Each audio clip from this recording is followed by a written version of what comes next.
Yeah. We had coffee already? Yeah. I don't drink coffee. Coffee people. Okay. Well, welcome to the Royal Theatre, everybody. I'm Mitch, your cruise director. This is the Captain's Corner. For those of you that have never been to one of these before, it's pretty cool. I enjoy it. I think it's really fun because it's a unique way to learn a little bit about this beautiful ship from none other than the master of the vessel. So without any further ado, please welcome, from Norway, Captain Tore!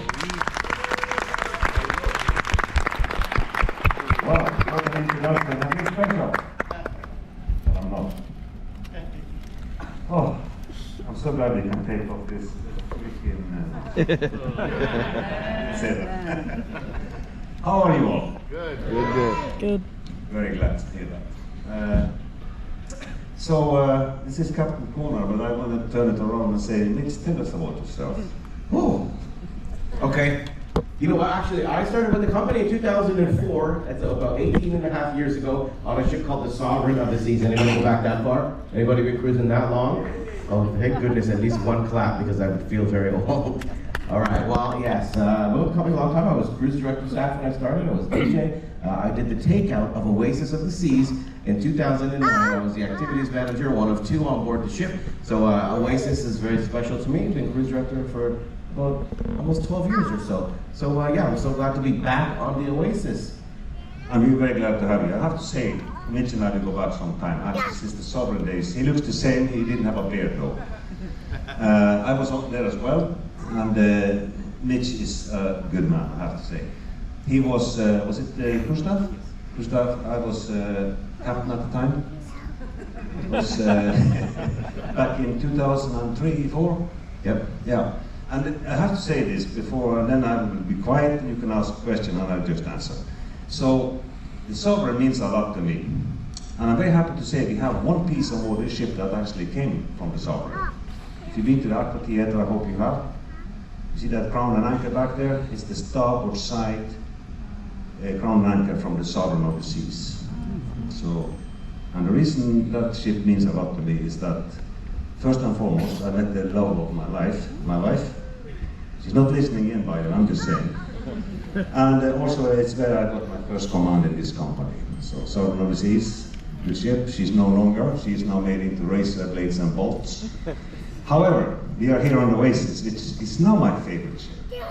Very good, yes. All right, so Captain, you gave us a little bit of information about you. Now, we're going to turn it over to you, everybody. So start to think of a question or two, all right? But we'll just go one more back because I got to answer. So tell us a little bit about maybe how you started to become captain up to the Sovereign.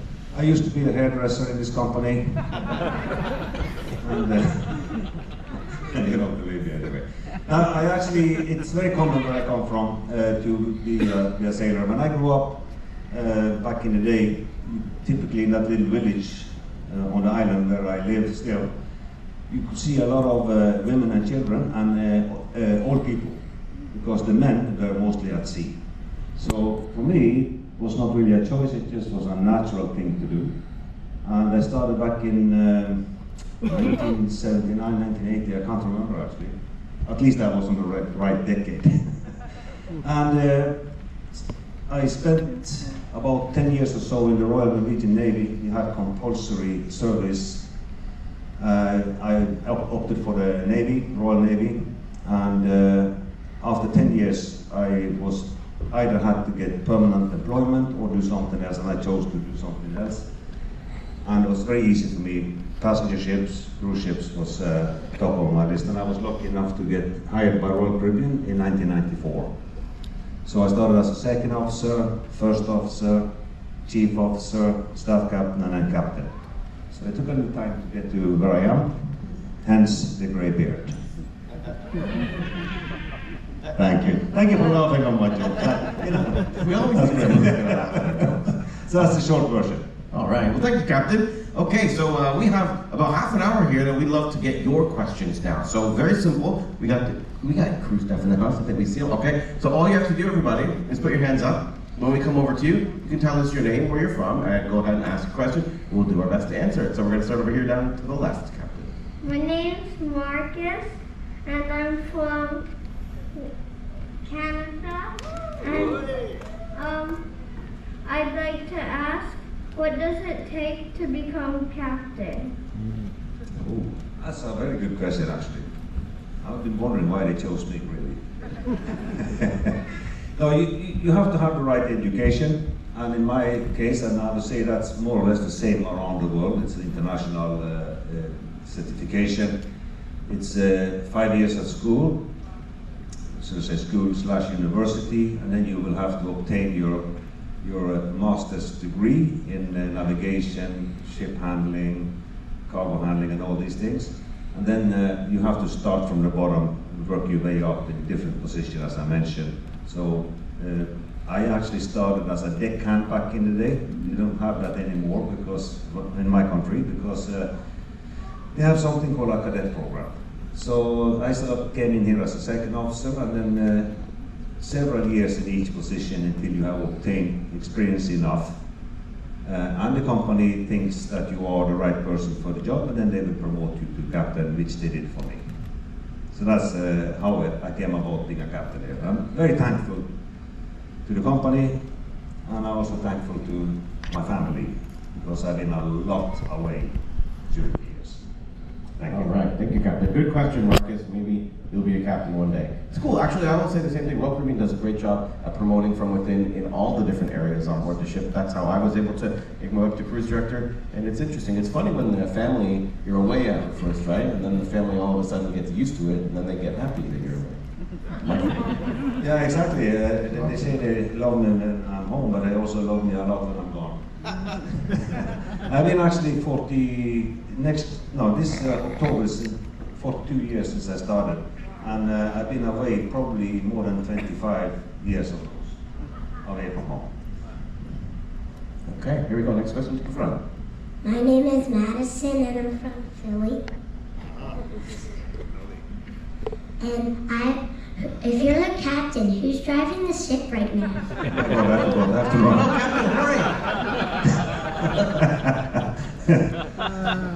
You know, one time I actually left, and then I had to come back. No, I'm glad you asked that question, because right now, up on the bridge, we have 3 people looking after the business on my behalf. It's the first officer, Nicola, from Croatia. We have a second officer from Romania, called Cosmin. He's the assistant to the first officer, and then we have a quartermaster. Cool. A quartermaster is a position they are looking out, scanning the horizon. Of course, we have radars and this and that. I think, yes, we have pictures of excellent. And his name is Chris, and he's from the Philippines. And then at noon, we have a new team coming, sending 3 people, a first officer, second officer, and a quartermaster. Now, you may ask, am I on the bridge at all? Yes, I am. I try to spend time as much as I can, but I'm always there for any eventuality. Let's say we have the dense traffic, poor visibility, always for arrivals and departures. We also have the staff captain, who is the second in command of the ship, as well as the chief officers. So we add to the team in order to have separate tasks, so we can take this ship safely from A to B and alongside. Because your safety is number 1.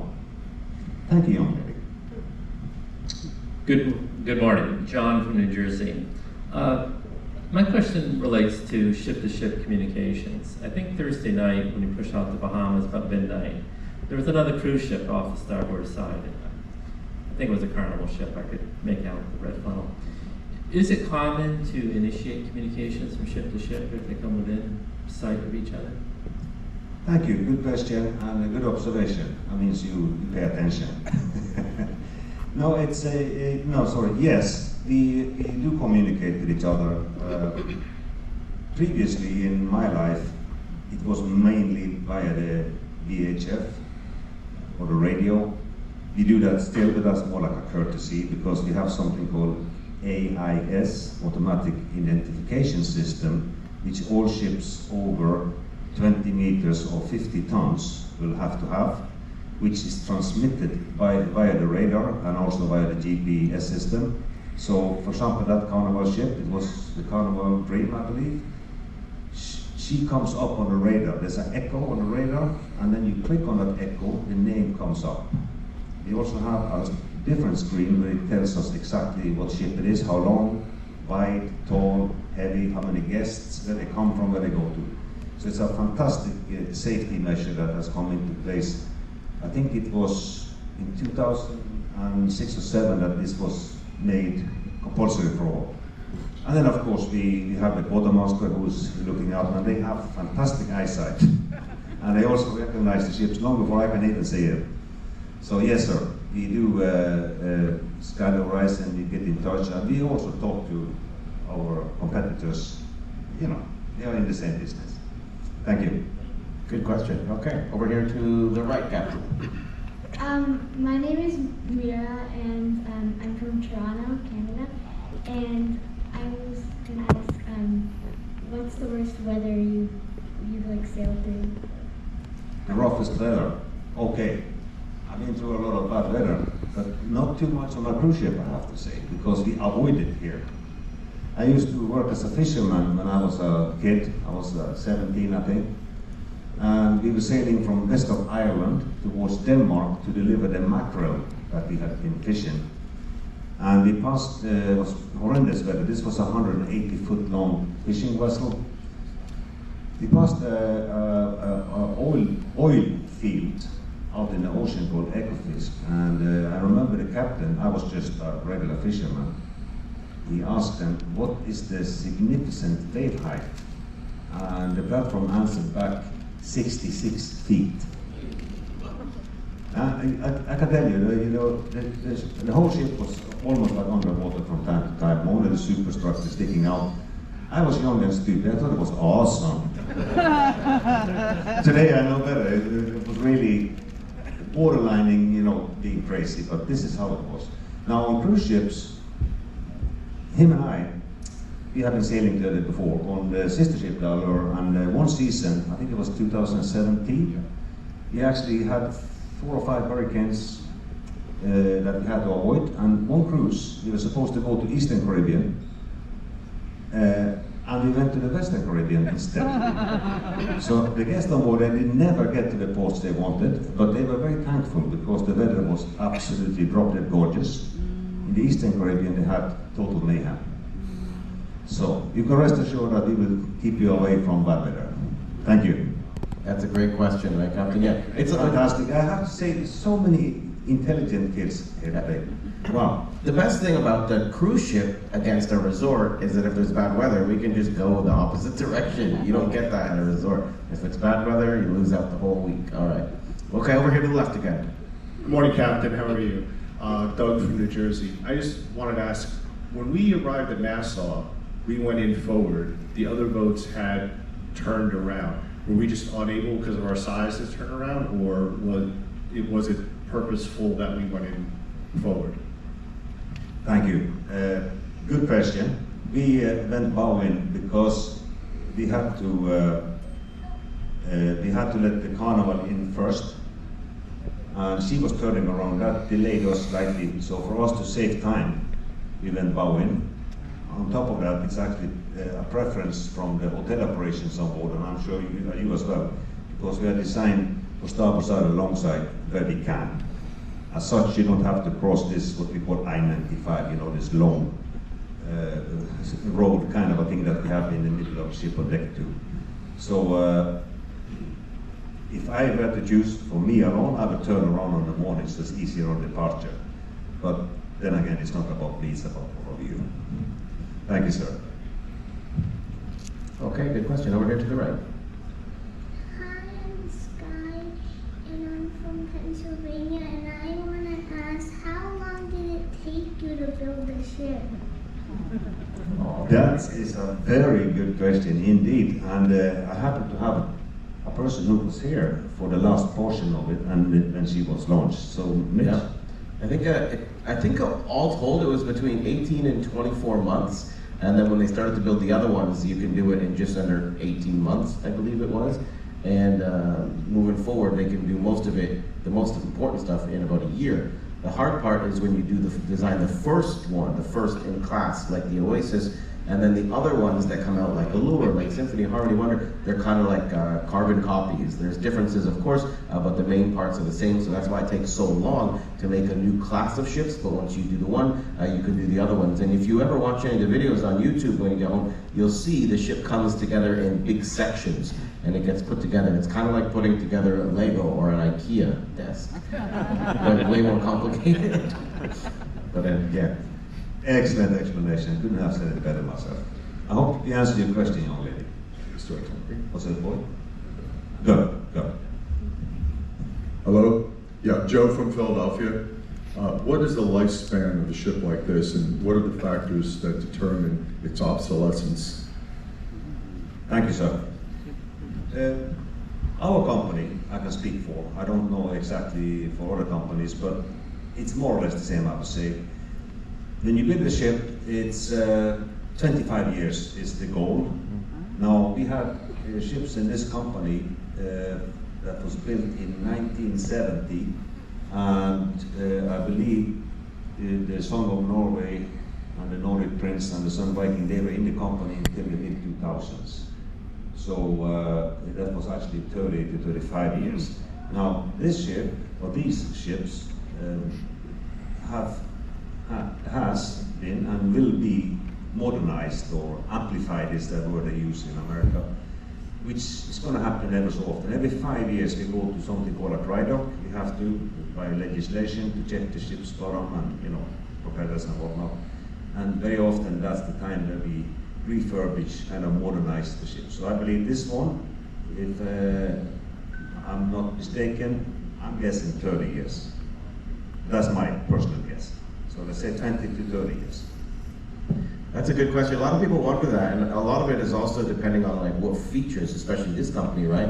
Like some of the ships, maybe the brand goes one way and the guests ask for this, and so we decide to move it to one of our sister companies, or it doesn't compare anymore. So the cool part about a ship is you can just change anything out. Absolutely, and that's a very good point. Our company tried to keep ships not too old in rotation, so we sell them to other companies which are happy to have older ships because it's a different class of cruising, if you like. So I believe the Song of America, she was built in '82. She's sailing over in India, out of Goa. Yes. What was the one in Hong Kong? There's a casino ship. Yeah, Sun Viking. Yeah, Sun Viking. And one of them, but they actually cut the top part of her and put that shoreside. So it's like a walk-in ship / casino somewhere in the forest. I haven't seen it myself, but that's what I heard. Very cool. Yeah, well, all right. Great questions. All right, we're over to the right. My name is Rohan. I'm from Toronto, and my question is there someone like piloting this ship at all times, or do you guys have like autopilot? Well, I said at some point, but then again, people rated me in this way when I said it. I was a joke. I said, we just put the autopilot on, we lock the door and we leave. Which was, of course, it was a bad sense of humor. So I'm not sure if you heard what I said earlier, but I can repeat that. Right now we have three people up on the bridge, a first officer, second officer, and a quartermaster. So they are looking after business on behalf of myself. And to your point, yes, we have autopilot. We even have something called electronic chart identification system. So you can actually, it's an electronic chart, and you can actually have the ship being steered by the computer from that chart. So the course is laid out in the chart, and the computer can steer. However, it's very boring. The officer is just sitting there, looking at this thing. So we also have training of new quartermasters. So they will go up to the bridge. I'm not sure if they're doing it right now, but very often you will have what we call the blue boys. You've probably seen them with the blue boiler suits walking around on the decks. They come up there to train hand steering, because you cannot become an able-bodied seaman, which is we call an AB, until you have a mastering also steering the ship. But right now, I know we are on autopilot, and I even saw that I came down, they made a huge deviation to avoid rain showers. It's called rain avoidance, because you don't want that, do you? No. Thank you. All right, great question. Next, Yes. over to the left. Johnny from New Jersey. Captain, I have this weird fascination with the dark. And at night, you look out the windows and there's nothing. You don't see anything. Now, I didn't realize it at the time, but our cabin is right under the bridge. And we have a a plaque right on that little window that shows out that indicates that we have to close the curtains at night because it interferes with the navigation system. Are you able to share with us, how that interferes with the navigation? Thank you. That's a very good question and good observation. Yes, so up on the bridge at night, I spend some time there too. I'm always available to the team anytime, and they do call me when they are in doubt, obviously. And you would be surprised, but as soon as I come into the bridge, I see absolutely nothing. It takes me 5 to 10 minutes to get my night vision because everything is dimmed down. The only thing you see is a few red lights, just to be able to not bump into things. And for us to be able to look out, see ahead, which is still the best way of avoiding any danger, any problems, any ships that is on our collision course with us. Yes, we have radars, we have all kinds of fancy equipment, but nothing beats a lookout. And if you have your curtains open and lights on, which of course you have to because you're here to enjoy yourself, you don't think about looking ahead, right? Then that diminishes how far we can see, and at times we cannot see at all. If there's too many curtains open, we'll have to send the security or housekeeping to knock on your door and say, sorry to interrupt whatever you're doing, can you please close your curtains? So that's for night vision. Thank you. All right, great question. Back over to the right. Do you have days off? What's that? Thank you. Yes, as a matter of fact, not when I'm on board, no, but I go home on vacation. And I'm lucky enough in my position to be on a, what we call 1-to-1 system. So at this point, I have 10 weeks on the ship and then 10 weeks at home. It varies a little bit because both my colleague and I, we are past a certain age, so we don't have any children at home anymore. I have my wife, a dog and a cat. The children, they moved out, so now it's grandchildren. So yes, 10 weeks on and off, more or less. But when I'm on board, you are not really off. But I have to say, I'm very lucky. I'm probably the person who does the least on board. I nap a lot, I eat a lot, take it easy. I eat a lot. but I have to be here, and if some, I'm ultimately responsible for everything that happens on board. That's my job. Thank you. Very good question. My name is Alex, and I'm from Connecticut. This boat has 30,000 horsepower. What does that amount to in knots? You asked about horsepower? No. With the horsepower, what does that make the maximum speed? Oh, okay, great. Yes, you have 135,000 horsepower, I believe it is. It all depends on how you look at it, because some of it goes to hotel side and some of it goes to propulsion. So you may look at a different number there, but if you look at the engines themselves, if you didn't have to produce electricity, air conditioning, and all these things that you obviously need, then I believe it is 60 megawatts or something like that. So in regards to speed, when the ship has been in dry dock,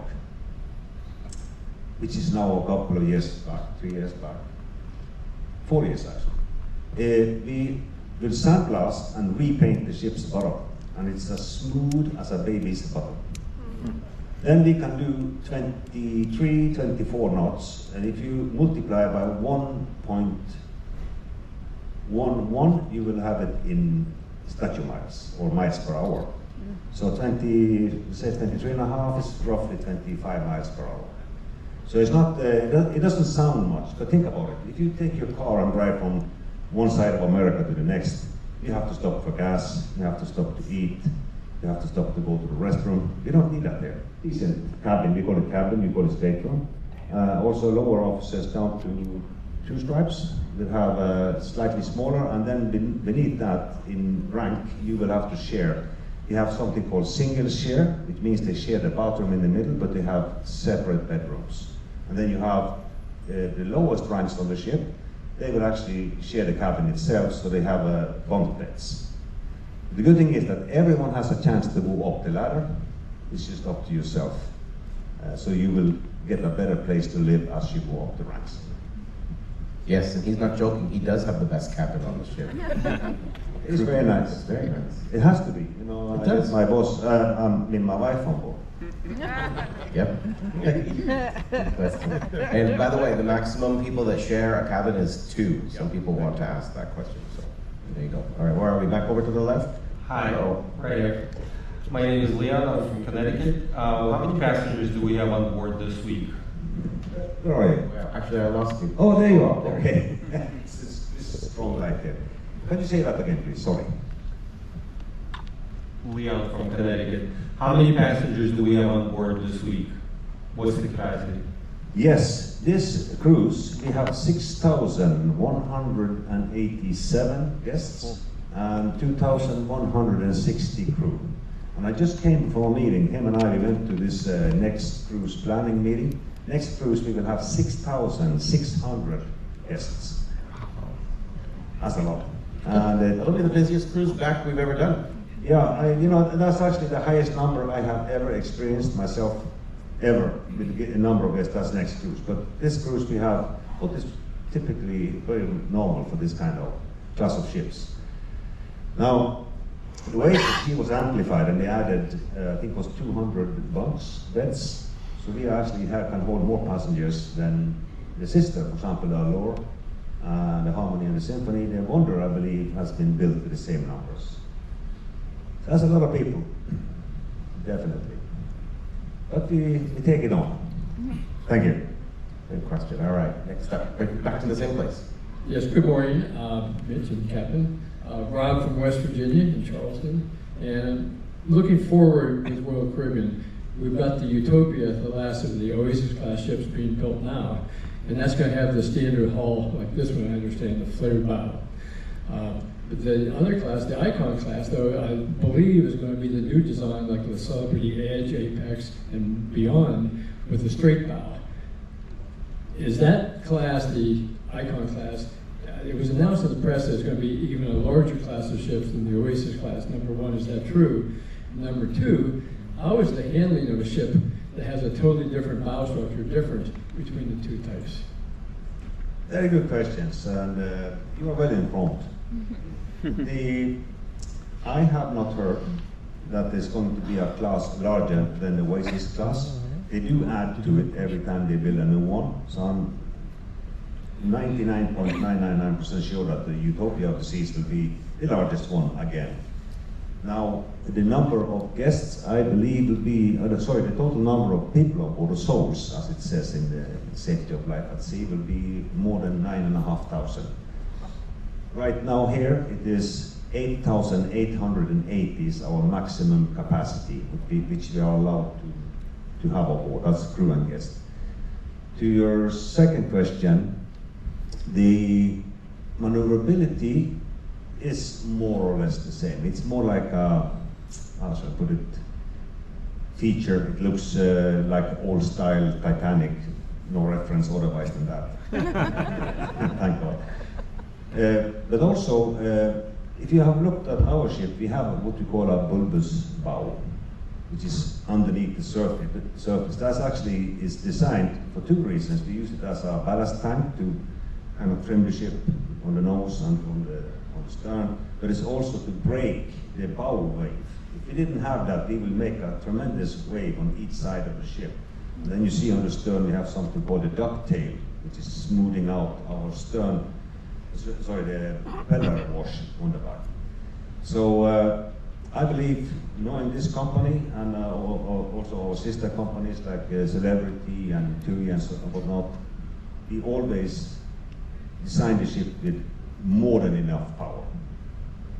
So I think this style of bow is the nicest one, but that's a personal preference. I think this straight one looks kind of odd, especially when you build cabins or stateroom all the way to the front. It looks like they run out of money when they just finished it off. But that's my personal preference. Thank you, sir. All right, we are back to, I'm not sure where we are next. Where are we? Oh, we're into the front. My name is Haley from Canada. I want to know where your favorite place is to sail to. Oh, Oh, you have an hour or two? Well, I'll try to be brief. So, not until I became an old man do I really appreciate where I come from. I really have to say that the fjords of Norway is totally gorgeous.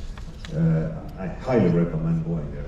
Now, if I have to pick another place, it's very hard for me, but I would say Bora Bora in French Polynesia. I went there as a staff captain back in the day on a ship called Rhapsody of the Seas. And it's like I died and went to heaven. It's just absolutely fantastic. There's a reef on the outside of the island where this ship could not fit because she's too big, but the Rhapsody actually could sail through. We very slowly turned to starboard, and then we were not allowed to drop the anchors. We had to lower them carefully down to the bottom. It was about 60 feet depth, and you could see crabs crawling on the seafloor. That's how pristine, clear the waters were. And you look shoreside, palm trees, bamboo huts, people dressed in mostly flowers. You couldn't see anything that was modern, not telephone post, nothing. Of course they have it, but it's hidden. It was fantastic. How about you? Wow, no, can't beat that. No. It's really hard to choose, you know. It's so hard because if you've been fortunate enough to go to so many different places, it'd be a toss-up between, I'd say one of the best places to sail out of, in my opinion, is Sydney Harbor. And I'm talking about when you sail away, because depending on if you're docked at the Sydney Harbor Bridge, you look across, there's the Opera House, you sail through, it's really amazing. But maybe my favorite itinerary, I think, still has to be toss-up between in the Mediterranean and Alaska. Alaska's just a different world. Yeah. And also, I'm not trying to, I know you're mostly from America and Canada here, so take it for what it's worth, but I really, really enjoy. I have seen most of America coastline, almost nothing inland, same in Canada. Lots of beautiful ports as well. So as I said, young lady, you and I, we can sidetrack for a couple of hours and tell you everything. Very good. Okay. I'm Jonathan, and I'm from New Jersey, and I have two questions. The first one is, what do you do when the ship can't avoid a storm? And the second one is, what's your favorite spot on the ship? I have short-term memory. I already forgot the first question, but I'll take the second one. My favorite, it's a very difficult question actually, because I really genuinely love this ship. I like everything about it, except for the rust spots, which we are fighting all the time. So, but I will have to say that my favorite, you probably think I would say the bridge, which is obviously on top of the list. But I like to be around you. Wherever you are, I like to be. I try to walk around the ship as much as I can to congregate to you and talk to you, because I learn something and I like people. I mean, we wouldn't be here if we didn't like people. Then you'd be on a cargo ship where you have 12 crew members, and that's it. You see nobody but the person you relieve, which is fine for some people, but I really like to be here. What's your favorite spot?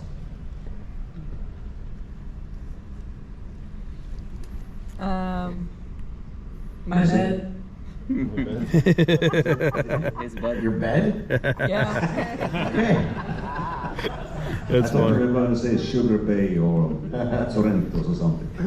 And your first question, I forgot that. What was that? The first question was, what do you do when the ship can't avoid a storm? Aha. Well, first and foremost, that is almost like an impossibility, but should it happen, you are on one of the best ships you can be on. I happen to be on not on this ship, but on the sister ship, the Allure, where I spent my previous 7 years. Excuse me.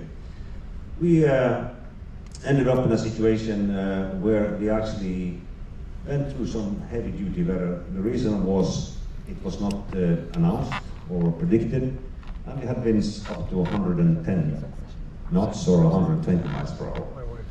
And the waves were pretty large as well, but these ships are so humongous, so wide, tall and long that it takes a heck of a lot for her to start to move. terribly. So, but at that point, I went on the PA system and told the guests, please remain in your staterooms for your own safety. You're not in any danger, but if you have to leave, please hold on to the railings and so on and so forth. And it was over in, let's say, 5-6 hours, and we're back in sunshine. So yes, they can handle it. Oh yeah. Okay, we have time for a couple more questions. We'll go back over here to the left. Okay.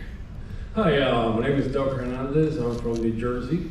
And my question is, what is the worst situation that you've ever been in, as many years you've been in, you know, doing what you're doing as a captain? Like the worst decision you have ever had to take, you know, for the sake of the ship? Everybody has all these questions about the worst weather, the worst thing, the worst this. Been pretty good weather this week, right? It's because they're sailing in sunshine. Right now we have a little liquid sunshine, but they're really doing the best up there to avoid rain showers. Yeah, well, you cannot count on luck, but it's darn good to have.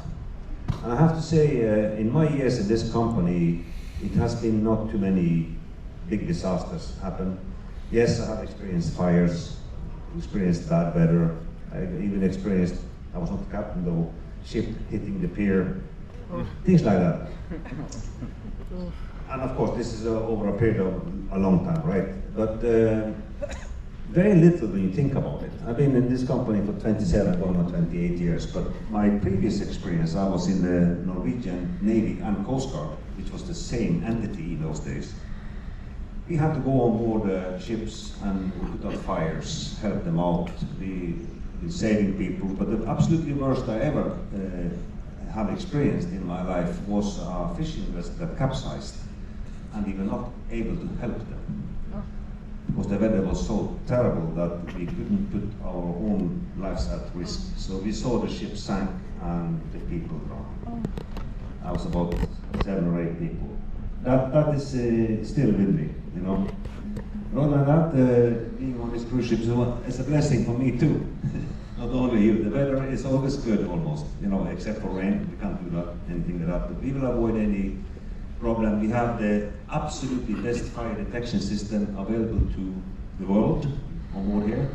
Between 15 and 20,000 detectors of various forms. We have 30 to 35 security guards walking around the ship checking everything. CCTV cameras, you name it, we have it, of course, because you are precious, and the crew are as well. I know that was sidetracking a little bit. Good question. All right. I think we have time for another one. One more at the front. Hi, my name is Tricia from Long Island. My question is a little bit dark too, so I'm sorry about that. When we were leaving the first day, there was a really pilot boat that came up really quickly on off our balcony, and it frightened me. I didn't know what it was at first, and it made me think, okay, so have you ever been approached by modern day pirates? Pirates. Or like modern day? I know I'm married, but I'm not that old. Just kidding. Had to be said. No, you know, there still are pirates in the world, but thankfully not pirates of the Caribbean or Bahamas or New Jersey, New York. Just taxi drivers. But yes, you know, we do have things in place. Absolutely. I can't talk too much about it because some of it is hidden, some of it is visible. But our best weapon, I can't tell you about, is fire hoses. Tremendous pressure of water, nitty-gritty, they know, for example, the seafloor may change, there's a different currents, the wind directions, anything at all, and they are in touch with the harbor authorities, other ships on our behalf, and they also take the conduct of the ship, which means they, for example, at Sandy Hook Pilot, they come on board early in the morning, they come up to the bridge, they have a briefing, I talk to them, they talk to me, we agree upon this and that, and then they take the con, which means they will give the orders to the helmsman, hand steering. But the command of the ship and responsibility still lays with me. But we are really blessed. In America especially, we have been sailing lately, and also many of the Caribbean ports, very good pilots, really talented people and collaborators of sorts. And they mostly come with a boat, but also in some places they come by a helicopter. If the weather is too rough for them to come via the pilot boat, They just land them on the helideck there. I used to do that too when I was in the Norwegian Coast Guard. Scared shitless. Sorry for the word. But I never liked the dangling from a wire underneath the helicopter. And they knew I was scared, so they tipped me in the water just for the fun. And I was up by the North Pole, so they tipped me, I came back up, I was frozen stiff. So that's why he wants to work on a cruise ship. You see, I like to talk. I completely went on that way, but thank you for bearing with me. That was a great question, a great way to finish. You can see the video up there of how they prepare for it. We thank you all for coming. How about a big cheer for the captain? Captain Tony, thanks for coming, Captain. Thank you all, everybody. And we'll see you at 11 o'clock. We're going to be both there for our veterans gathering, and we're going to salute to our veterans up there, and then we're going to have our big parade at 12:15. And then Cats is here at 3:30, and then the late show as well. Thanks, everybody. Yeah, thank you. And also, I have to add to that, you know, he had to mention the location. It's up on deck number 5, and him and I and some other officers will be on the rising tide. You will be hopefully on deck. And this is a really beautiful ceremony that I love to take part. We honor the veterans, which are alive, but also those who passed. So I look forward to see you there. Thank you again. Take care.